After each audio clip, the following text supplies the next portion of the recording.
மலையாள படம் அப்படின்னால கேட்குறோம். மலையாளத்தில் இப்போ சூப்பர் ஹிட்டான படம் லோகா அப்படின்னு ஒரு படம். லோகா 250 கோடிக்கு மேலே இதாகிருக்கு. அது ஹைலைட்டான ஒரு விஷயம் அப்படின்னா இந்த கிளியே கிளியே அப்படின்னு ஒரு சாங் பூர்ணிமா மேடம் பாடினது. கிட்டத்தட்ட 42 வருஷம் கழிச்சு இன்னும் பேசப்படுது. அது காரணம் என்ன நினைக்கிங்க? உங்கள் படங்கள் ஒரு 42 வருஷம் கழிச்சு உங்கள் படங்களும் உங்கள் பாட்டும் அம்மா படம் மாதிரி அப்பா படம் மாதிரி பேசப்படுமா? அந்த பழைய பாட்டு அன்னைக்கு பேசப்படுறதுக்கு என்ன காரணம் நினைக்கிங்க சார்? ஃபஸ்ட்டு லான்ச் ஆகி 17 வருஷத்துக்கு அப்புறம் இன்னமும் என்னோட பாட்டு டாக்ஸி வந்து இருக்குது. அதுக்கே நான் வந்து ஒரு பெரிய பிளெஸிங்காக எடுத்துக்கிறேன். ரேமான் சாருக்கு அதுக்கு ஒரு பெரிய தேங்க்ஸ்.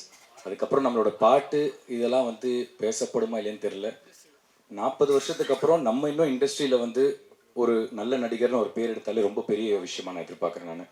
ஸோ அந்த பிளெஸிங் எனக்கு கிடைச்சாலே நான் போதும்னு பார்க்குறேன். நான் முன்னாடியே சொன்ன மாதிரி வெற்றி அப்படிங்கிறது நிறைய பெர்ஸ்பெக்டிவில் தீர்மானிக்கப்படுது. பட் என்றைக்குமே வந்து நம்ம யார் எந்த வீட்டிலேருந்து வரோம், எந்த பேக்ரவுண்ட்லேருந்து வரோம் முக்கியம் இல்லாமல் டெடிக்கேட்டடாக ஹார்ட் ஒர்க்கோடு நம்ம வந்து உழைச்சிக்கிட்டே இருந்தோம்னா ப்ரெஸ்ஸும் சரி பப்ளிக்கும் சரி என்றைக்குமே சப்போர்ட் பண்ணிக்கிட்டே இருக்கீங்க. I think